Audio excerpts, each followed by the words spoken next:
Thomas E. James, and I left the service as a damage controlman, 3rd class.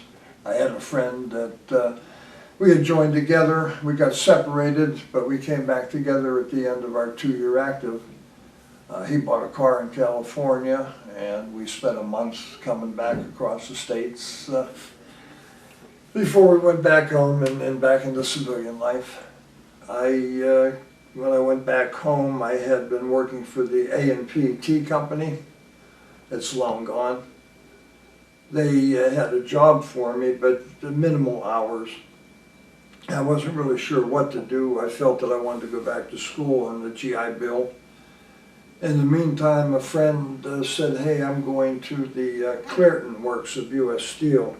That's the coke and coal chemical division. I'm going to apply for a job, why don't you go with me? So I went with him, but I said, I'm not going to apply, I'll wait in the car for you. And he came out and he said, look, the guy's begging, come on in, just fill out an application. So I went in, filled out an application. He didn't get a job, but I did.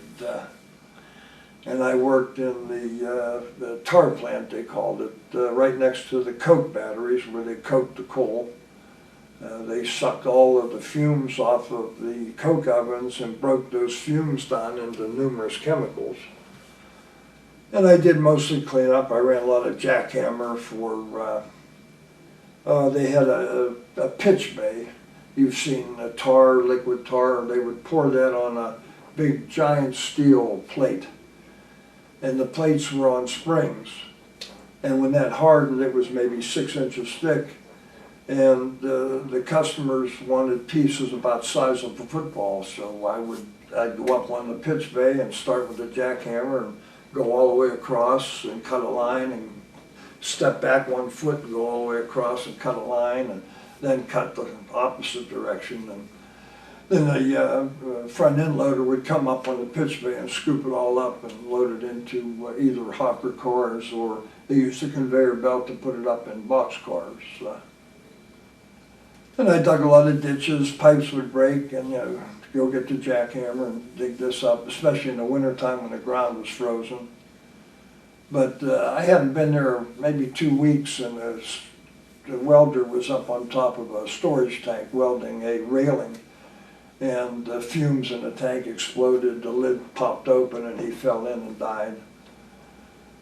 And pretty close to my end of my career there, somebody was supposed to have closed the valve on a pipe that was carrying fumes, and he was doing some work and inhaled the fumes, and it killed the blood's ability to carry oxygen. There was no bringing him back. He turned bluer and bluer and passed away.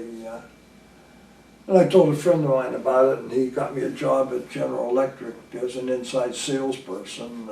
Electrical and industrial and electrical sales in Pittsburgh, and I just went on from there. That was like a new career. I worked for GE and went to Square D, and Square D didn't have anything more for me. I went back to GE and left GE and went to Eaton Corporation, and finally I didn't quite get to retire from Eaton. They used 9/11 as an excuse to lay about 400 of us off and moved our jobs down south.